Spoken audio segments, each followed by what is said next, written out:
नमः सूर्याय चंद्राय मंगलाय बुधाय च गुरुशुक्रशनिभ्यश्च राहवे केतवे नमः। तपस्वाध्याय शुश्रूषा कृष्णपूजारतं मुनिं विश्वेशमिष्टदं वंदे परिव्राट चक्रवर्तिनम्। ತಿಂಗಳ ಭವಿಷ್ಯವನ್ನು ನಾವು ಬಹಳ ವರ್ಷಗಳಿಂದಲೂ ಕೂಡ ನಾವು ನೋಡ್ತಾ ಬರ್ತಾ ಇದ್ದೇವೆ. ಅದೇ ಥರದಲ್ಲಿ ಆಗಸ್ಟ್ ತಿಂಗಳ ಭವಿಷ್ಯ, ಈ ತಿಂಗಳಲ್ಲಿ ನಮಗೆ ಅನೇಕ ಪೂರ್ಣವತ್ತಾಗಿರತಕ್ಕಂತಹ ವಿಷಯಗಳಿದ್ದಾವೆ. ಅದನ್ನು ನಮ್ಮ ಜೀವನದಲ್ಲಿ ಬರತಕ್ಕಂತಹ ಸಮಸ್ಯೆಗಳಿಗೆ ಪರಿಹಾರವಾಗಿಯೂ ಕೂಡ ನಾವು ಈ ವ್ರತಾದಿಗಳನ್ನು ಮಾಡಿಕೊಳ್ಳಬಹುದು.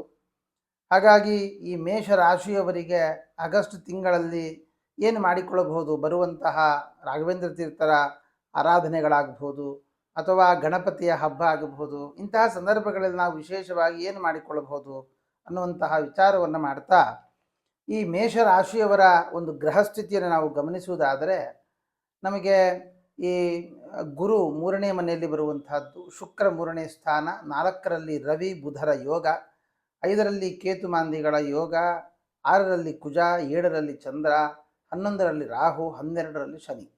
ಹಾಗಾಗಿ ಲಗ್ನಾಧಿಪತಿಯಾದಂತಹ ಕುಜ 6ನೇ ಮನೆಗೆ ಹೋದ ಕಾರಣ ಅನೇಕ ವಿಧವಾದ ಆಪತ್ತುಗಳಾಗಬಹುದು, ಪ್ರತಿಯೊಂದು ಕೆಲಸದಲ್ಲಿ ವಿಘ್ನಗಳಾಗಬಹುದು, ಅಥವಾ ಅಂದುಕೊಂಡ ಕೆಲಸಗಳು ಸರಿಯಾಗಿ ಆಗದೇ ಹೋಗುವಂತಹ ಸಾಧ್ಯತೆಗಳು ಹೆಚ್ಚಾಗಿದ್ದಾವೆ. ಪ್ರಧಾನವಾಗಿ ಗುರುಬಲವು ಇಲ್ಲದೇ ಇರುವಂತಹದ್ದು ಇದಕ್ಕೆ ಇನ್ನೊಂದಿಷ್ಟು ಪುಷ್ಟಿಯನ್ನು ಕೊಟ್ಟು ಕೆಲವು ಕೆಲಸಗಳು ನಿಲ್ಲುವಂತಹ ಸಾಧ್ಯತೆ. ಮನೆ ಕಟ್ತಾ ಇದ್ದರೆ ಮನೆ ಆ ಕೆಲಸ ನಿಂತು ಹೋಗುವಂತಹದ್ದು, ಅಥವಾ ವಾಹನ ಖರೀದಿ ಮಾಡಬೇಕು ಅಂತ ಅಂದುಕೊಂಡವರು ಅದನ್ನು ಪೋಸ್ಟ್ಪೋನ್ ಮಾಡುವಂತಹದ್ದು, ಅಥವಾ ಇನ್ನೊಂದೇನೋ ತೊಂದರೆಗಳಾಗುವಂತಹ ಸಾಧ್ಯತೆಗಳು ಹೆಚ್ಚಾಗಿದ್ದಾವೆ. ಇನ್ನು ಮೇಷರಾಶಿಯವರು ವಿದ್ಯಾರ್ಥಿಗಳು ಯಾರಿದ್ದೀರಿ, ವಿದ್ಯಾರ್ಥಿಗಳ ಗಮನಕ್ಕೆ ನಾವು ನೋಡುವುದು ಅಂತ ಆದರೆ, ಒಳ್ಳೆಯ ವಿದ್ಯಾಭ್ಯಾಸದಲ್ಲಿ ಏನು ತೊಡಕಾಗುವುದಿಲ್ಲ, ವಿದ್ಯಾಭ್ಯಾಸ ಒಳ್ಳೆಯ ರೀತಿಯಲ್ಲಿ ಮುಂದುವರಿಯುತ್ತದೆ. ಆದರೆ ನಿಮ್ಮ ಇಂಟ್ರೆಸ್ಟ್ ಎಲ್ಲೋ ಒಂದು ಕಡೆಯಲ್ಲಿ ಕಡಿಮೆ ಆಗುವ ಸಾಧ್ಯತೆಗಳಿದೆ. ಆದ್ದರಿಂದ ಹೆಚ್ಚಾಗಿ ಆ ವೇದವ್ಯಾಸ ಮಂತ್ರವನ್ನು, ಶ್ರೀ ವೇದವ್ಯಾಸಾಯ ನಮಃ ಅನ್ನುವಂತಹ ಮಂತ್ರವನ್ನು ಜಪ ಮಾಡುವುದರಿಂದ ನಮಗೆ ಇನ್ನೊಂದಿಷ್ಟು ವಿದ್ಯಾಭ್ಯಾಸದಲ್ಲಿ ಅನುಕೂಲಗಳು ಕಂಡು ಬರ್ತಾ ಇದೆ. ಇನ್ನು ಮನೆ ಖರೀದಿ ಮಾಡಬೇಕು ಅಥವಾ ವಾಹನ ಖರೀದಿ ಮಾಡಬೇಕು ಅನ್ನುವಂಥವರಿಗೆ ನಾನು ಆಗಲೇ ತಿಳಿಸಿದ್ದೇನೆ, ಸ್ವಲ್ಪ ಡಿಲೇ ಆಗಬಹುದು, ತೊಂದರೆಗಳಾಗಬಹುದು. ಅದಕ್ಕೆ ಪರಿಹಾರಕವಾಗಿ ನಾವು ಆದಿತ್ಯ ಹೃದಯದ ಪಾರಾಯಣ, ಭೂವರಾಹ ಮಂತ್ರದ ಜಪಾದಿಗಳನ್ನು ನಡೆಸುವುದರಿಂದಾಗಿ ಎಲ್ಲ ಸಮಸ್ಯೆಗಳಿಂದ ದೂರ ಆಗಬಹುದು. ಅಷ್ಟೇ ಅಲ್ಲದೇನೆ ಸಂತಾನಾಕಾಂಕ್ಷಿಗಳಿಗೆ ಯಾರಿದ್ದೀರಿ, ಅದು ಸಂತಾನಕ್ಕೆ ಇನ್ನು ಸ್ವಲ್ಪ ಡಿಲೇ ಆಗುವಂತಹ ಸಾಧ್ಯತೆಗಳು ಹೆಚ್ಚಿದ್ದಾವೆ. ಬುದ್ಬುದಾಕ್ಷ ಪತಂಗೆ ಅಂತ ಹೇಳಿದ ಹಾಗೆ ಪಂಚಮಾಧಿಪತಿ ಚತುರ್ಥದಲ್ಲಿ ಬರುವ ಕಾರಣ, ಪಂಚಮದಲ್ಲಿ ಕೇತುವಿನ ಒಂದು ಯೋಗ ಇರುವ ಕಾರಣ ಸ್ವಲ್ಪ ಡಿಲೇ ಆಗುತ್ತೆ. ಪ್ರಧಾನವಾಗಿ ಒಂದು ಈ ಅರ್ಕ ಗಣಪತಿಯ ಪ್ರಾರ್ಥನೆಯನ್ನು, ಗಣಪತಿಯ ಆರಾಧನೆಯನ್ನು ವಿಶೇಷವಾಗಿ ಮಾಡುವುದರಿಂದ ಸಂತಾನಕ್ಕೆ ಬರುವಂತಹ ತೊಂದರೆಗಳನ್ನು ಪರಿಹಾರ ಮಾಡಿಕೊಳ್ಳಬಹುದು.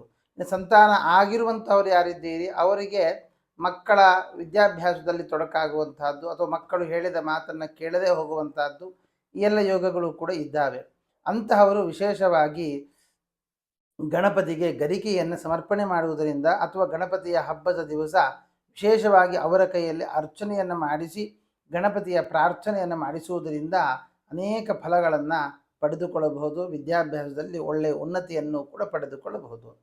ಅಷ್ಟೇ ಅಲ್ಲದೇನೆ ಈ ಬಿದ್ದು ಗಾಯ ಮಾಡಿಕೊಳ್ಳುವಂತಹ ಯೋಗ, ಅಥವಾ ವಾಹನದಿಂದ ಬೀಳುವಂತಹ ಯೋಗ, ಅಥವಾ BP ಜಾಸ್ತಿ ಆಗುವಂತಹದ್ದು, ಇದರೆಲ್ಲ ಸ್ವಲ್ಪ ಯೋಗಗಳಿದ್ದಾವೆ. ಸ್ವಲ್ಪ ಅದರ ಬಗ್ಗೆ ಗಮನ ಹರಿಸುವಂತಹದ್ದು ಒಳ್ಳೆಯದು.